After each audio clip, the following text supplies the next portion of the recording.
Au temps jadis, le cheval parlait, comme nous parlons aujourd'hui. Il allait guerroyer. On ne l'égorgeait pas pour le manger. À cette époque-là, il y avait un village interdit aux femmes. Celle qui essayait d'y pénétrer périssait. Yasama était la fleur du roi. Elle était belle et séduisante. Quand elle portait un costume d'homme, elle prenait l'apparence d'un homme. Un jour, elle décida de se rendre dans ce village, ce fameux village, interdit aux femmes. Malgré la protestation de ses parents, elle s'entêta. Un matin, elle s'habilla comme les cavaliers, monta sur un cheval, et partit avec ses frères. Quand ils rentrèrent dans le village, le fétiche du village s'écria. « À quoi? À quoi? Parmi ces étrangers, il y a une femme. Faites-les tous sortir de notre village, car il est souillé et un malheur va nous frapper. » On fit venir les étrangers, chez le chef du village, mais personne ne vit de femme, parmi eux. Le fétiche cria une nouvelle fois. « À quoi, faites sortir ces étrangers? Le village est souillé, un malheur va nous frapper. » Vite, les villageois trouvèrent un plan, pour découvrir l'intrus. Le cheval dit alors à Yasama. « Gare à toi. Il cherche à te découvrir. S'il te donne de l'eau pour te laver, ne prends pas l'eau chaude.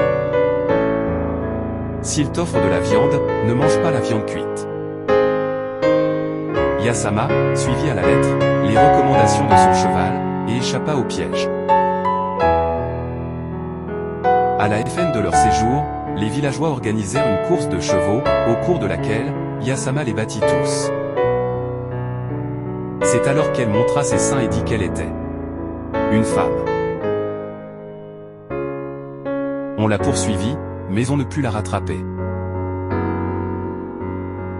Le fétiche du village se transforma en pluie pour l'atteindre. Son cheval enleva sa peau, pour la protéger, car elle deviendrait stérile, si cette pluie la mouillait.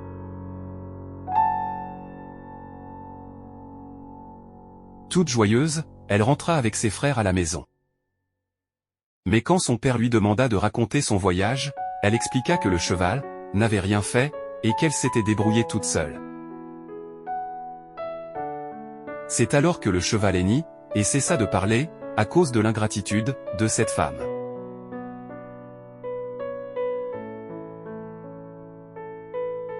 L'ingratitude est le fait de ne pas reconnaître, ou de ne pas apprécier, les bienfaits, les services, ou les gestes de générosité, que l'on a reçus, de quelqu'un. C'est le manque de reconnaissance, envers ceux qui ont fait preuve de bonté, ou d'aide, envers nous. L'ingratitude peut avoir plusieurs impacts, tant sur les relations interpersonnelles, que sur le bien-être émotionnel. Elle peut créer de la frustration, de la déception, et même de la colère, chez ceux qui se sentent ignorés, ou non appréciés.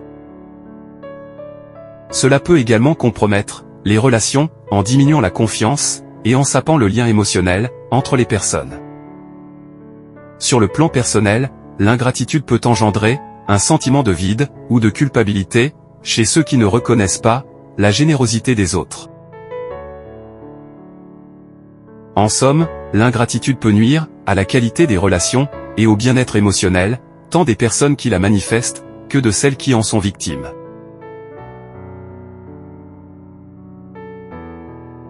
Faire face à l'ingratitude des autres peut être difficile, mais voici quelques conseils pour y faire face. Astérisque. Prendre du recul. Essayez de ne pas prendre personnellement l'ingratitude des autres.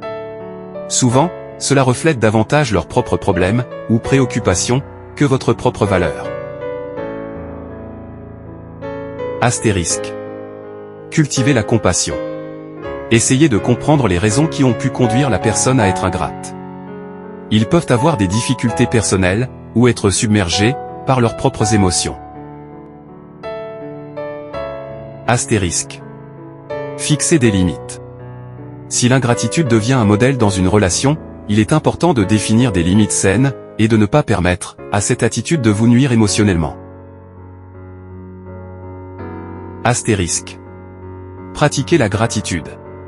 En cultivant vous-même un état d'esprit reconnaissant, vous pouvez atténuer l'impact de l'ingratitude des autres sur votre propre bien-être émotionnel.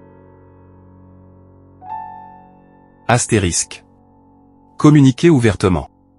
Si l'ingratitude vous blesse, n'hésitez pas à en discuter avec la personne concernée de manière constructive, en exprimant vos sentiments de manière calme et respectueuse.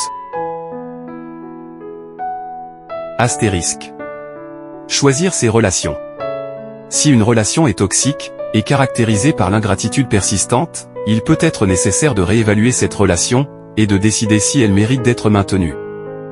En fin de compte, se concentrer sur la gestion de ses propres émotions et sur la cultivation de relations saines et respectueuses peut aider à faire face à l'ingratitude des autres.